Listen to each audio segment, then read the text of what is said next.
Assalamualaikum warahmatullahi wabarakatuh.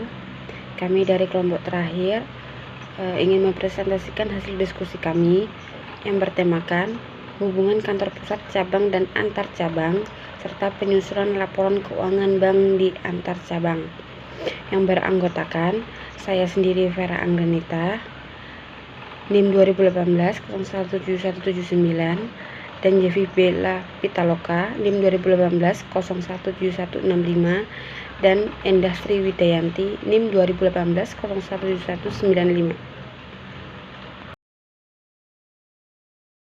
Di sini saya akan menjelaskan tentang unit banking system dan branch banking system.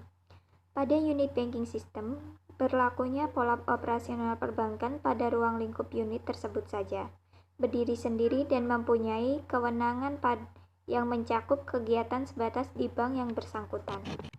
Ciri-ciri bank yang menganut sistem unit banking system yaitu yang pertama, organisasinya relatif kecil, yang kedua, ruang lingkup operasi terbatas, yang ketiga, delegasi wewenang masih terbatas, yang keempat, keputusan kredit lebih cepat karena prosedurnya tidak berbelit-belit, yang kelima, langsung ditangani direkturnya.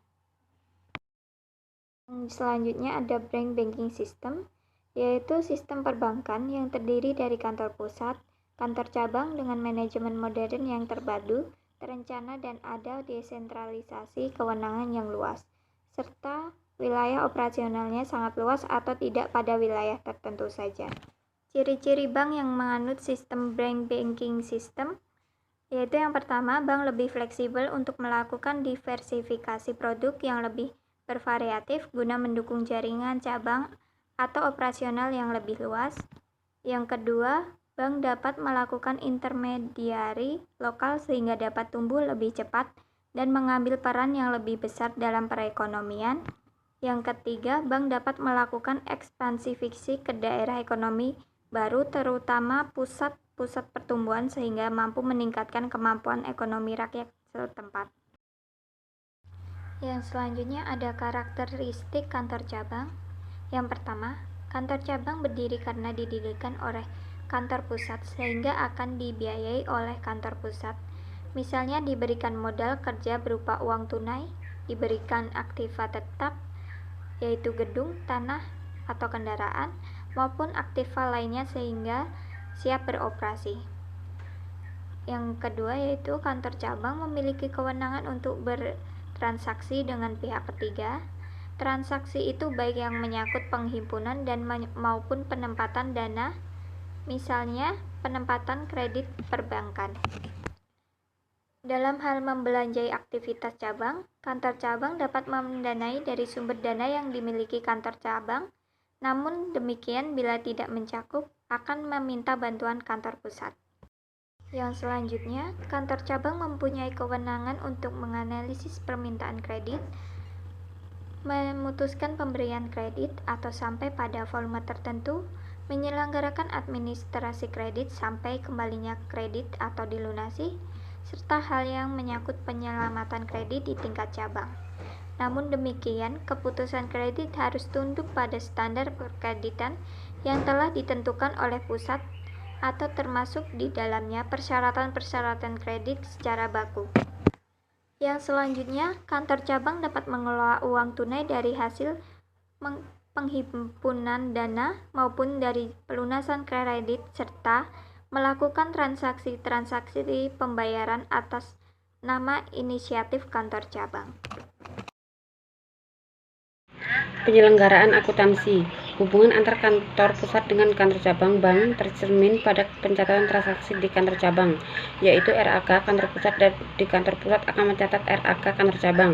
Contoh, kantor pusat di Jakarta telah mentransfer dana 500 juta ke kantor cabang Semarang. Bagaimana pencatatannya? Pencatatan di kantor cabang Semarang, rekening kas debit 500 juta, CR RAK kantor pusat kredit 500 juta.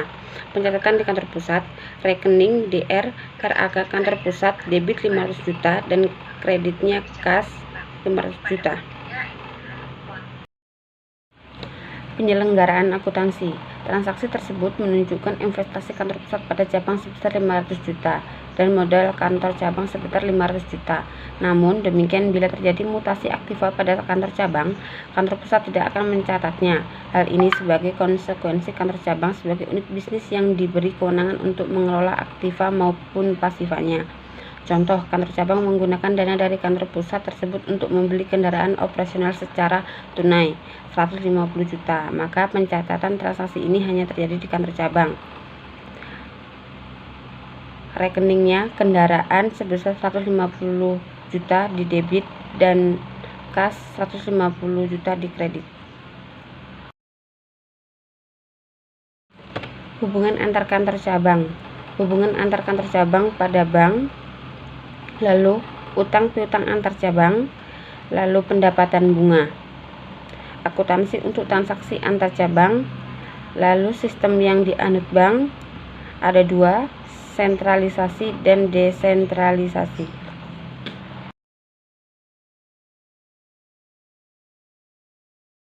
Yang selanjutnya yaitu contoh pencatatan transaksi antar kantor bank dan sistem sentralisasi.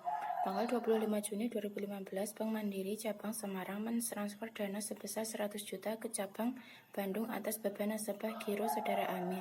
Transfer tersebut untuk keuntungan nasabah giro Saudara Lukman di Bank Mandiri Bandung. Pencatatannya sebagai berikut. Jurnal di Bank Mandiri Semarang, tanggal 25 Juni 2015, DR Giro Amin debit sebesar 100 juta, CR RAK Kantor Pusat kredit sebesar 100 juta. Jurnal di Bank Mandiri Bandung, tanggal 25 Juni 2015, DR RAK Kantor Pusat debit sebesar 100 juta, CR Giro Lukman sebesar 100 juta di kredit. Jurnal di Bank Mandiri Kantor Pusat Jakarta, tanggal 25 Juni 2015, DR RAK Cabang Semarang debit sebesar 100 juta, CR Cabang Bandung kredit sebesar 100 juta. Bila bank menganut sistem desentralisasi, maka setiap transaksi antar cabang akan dibukukan langsung oleh kantor cabang sebagai berikut. Jurnal di Bank Mandiri Semarang, tanggal 25 Juni 2015, DR Giro Amir debit sebesar 100 juta, CR Cabang Bandung kredit sebesar 100 juta. Jurnal di Bank Mandiri Bandung, tanggal 25 Juni 2015, DR RAK Cabang Semarang debit 100 juta, CR Giro Lukman kredit sebesar 100 juta. Penyusunan laporan keuangan bank di kantor cabang. Setiap kantor cabang wajib memberikan laporan keuangan kepada kantor-kantor pusat, sebab dengan laporan keuangan ini akan dapat diketahui kinerja cabang. Proses penyusunan laporan keuangan cabang didahului oleh penjurnalan terhadap transaksi, baru kemudian buku besar. Laporan keuangan cabang merupakan laporan keuangan untuk kantor pusat sehingga kaidah harus sejalan dengan kantor pusat. Dengan demikian, format laporan keuangan cabang juga harus sama dengan laporan keuangan gabungan atau konsolidasian dengan memodifikasi pos tertentu. Isi laporan keuangan kantor cabang meliputi yang pertama neraca saldo, yang kedua neraca bulanan, yang ketiga laporan laba rugi per bulan atau laporan komitmen dan kontingensi bulanan. Sekian presentasi dari kelompok kami. Jika ada salah-salah kata kami mohon maaf. Kepada Allah saya mohon ampun. Kami akhiri, wabillahi taufiq wal hidayah. Wassalamualaikum warahmatullahi wabarakatuh.